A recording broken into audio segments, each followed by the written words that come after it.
What would you do if you had just $21 to your name, a 5-year-old son depending on you, and nowhere to sleep tonight?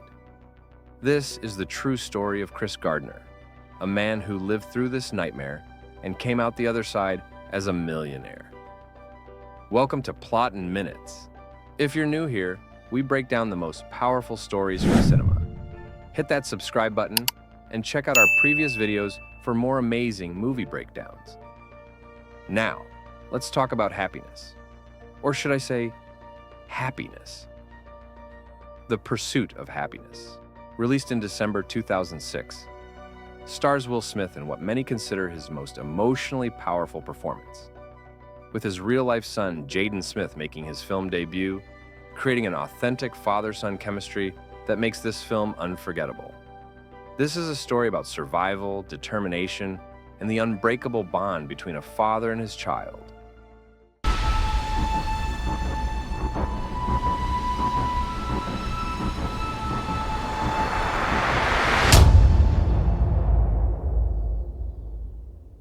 Our story begins in San Francisco, 1981.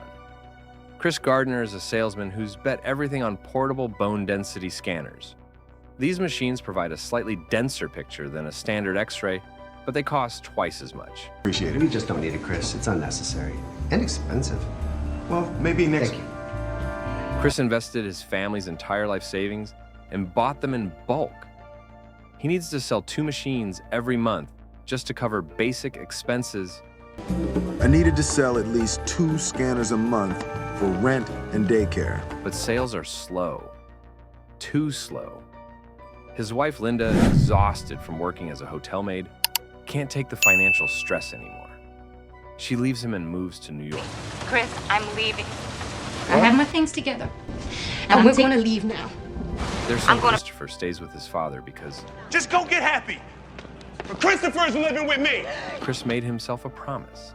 He didn't meet his own father until he was 28 years old, and he's determined his son will never experience that pain.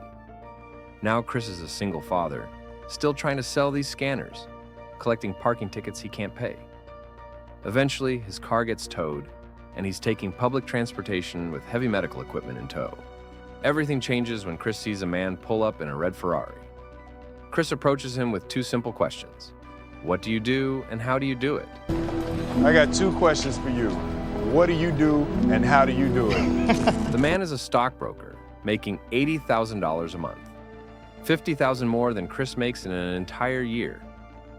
And you don't need a college degree, just skills with numbers and people. This is Chris's way out. He lands a meeting with Jay Twistle, a manager at Dean Witter. During a cab ride, Chris impresses Jay by solving a Rubik's Cube in minutes. I can do it.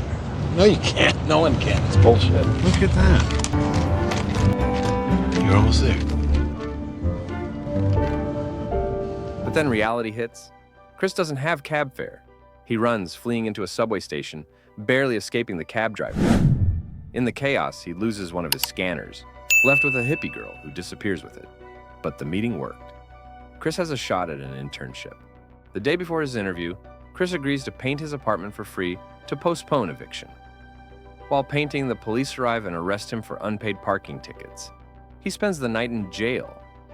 Chris is released just in time for his interview, but he's wearing paint-splattered jeans and shabby shoes, the only clothes he has. Most people would make excuses. Chris walks in and tells the truth. I was arrested for failure to pay parking tickets. Against all odds, he impresses them and lands the internship. But here's the devastating catch. It's unpaid. There's no salary. No. I was not aware of that. 6 months of working for free, competing against 19 other interns for just 1 paid position as a stockbroker. Linda leaves Christopher with Chris and moves to New York. Then the IRS garnishes Chris's bank account for unpaid taxes. His landlord evicts them. Chris Gardner now has exactly $21.33 in his bank account. That's it. And he has a 5-year-old son depending on him. They're homeless. Chris and Christopher sleep wherever they can. In his office after hours, in cheap motels when he scrapes together money, in parks, on public transport. One night, they're locked in a bathroom at a BART subway station. Chris holding his son, covering his ears as someone pounds on the door. Chris finds help at Glide Memorial Church, where Reverend Cecil Williams makes an exception to let them stay in the shelter for homeless mothers and children. But space is extremely limited. Every afternoon, Chris has to race from his unpaid internship to get in line early enough to secure a bed. None of his co-workers know he's homeless. Every day he shows up professional and determined, hiding his desperate reality. Chris finds his lost scanner, damaged but fixable. He sells his own blood to pay for repairs, then sells the machine to a physician. The money isn't much, but now he can focus entirely on the internship. Chris knows he's at a disadvantage. His work hours are limited. He has to pick up Christopher and race to the shelter every afternoon. So he gets creative. He develops ways to make phone calls more efficiently, doesn't hang up between calls to save seconds, doesn't even drink water to avoid bathroom breaks. Every second counts. He breaks protocol, reaching out to high-value clients other interns wouldn't dare approach. One sympathetic prospect takes him and Christopher to a San Francisco 49ers game. A brief moment of joy. Chris never reveals his circumstances. When his boss needs $5 for a cab, Chris lends it. $5 he absolutely cannot afford. But appearance matters. He studies relentlessly for the stockbroker license exam, studying while Christopher sleeps on the subway every spare moment. When exam day comes, he aces it. 6 months of hell are over. On his last day, Chris is called into a meeting with the partners. Mr. Frome notices Chris is wearing a nice shirt. Chris explains he thought it appropriate for his last day. Then, Mr. Frome says the words that change everything. You should wear another one tomorrow. Wear one tomorrow, though, okay? Because tomorrow's going to be your first day. Chris is one.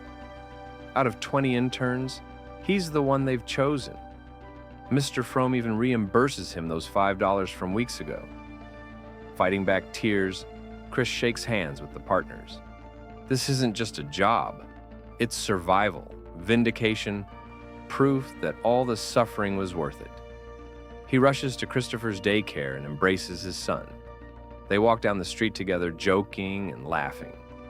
They pass a man in a business suit. It's the real Chris Gardner, making a cameo in his own story. Gardner went on to form his own multi-million-dollar brokerage firm in 1987, and in 2006, he sold a minority stake in a multi-million-dollar deal the same year his autobiography was published and this film was released. But Chris Gardner's story isn't just about money. He never forgot the people who helped him, continuing to volunteer at Glide Memorial Church and making substantial donations to support homeless programs. After the film's release, Will Smith donated $75,000 to the shelter. There's a powerful moment in the film where Chris reflects on Thomas Jefferson's phrase in the Declaration of Independence, the pursuit of happiness. He wonders why Jefferson included the word pursuit. Maybe happiness is something we can only pursue, something we might never fully have. But the pursuit itself, the struggle, the fight, the refusal to give up, that's where the real story lives. If this story moved you, hit that like button and subscribe to Plottin' Minutes for more incredible movie breakdowns. Check out our previous videos for other amazing stories. Thanks for watching, and I'll see you in the next video.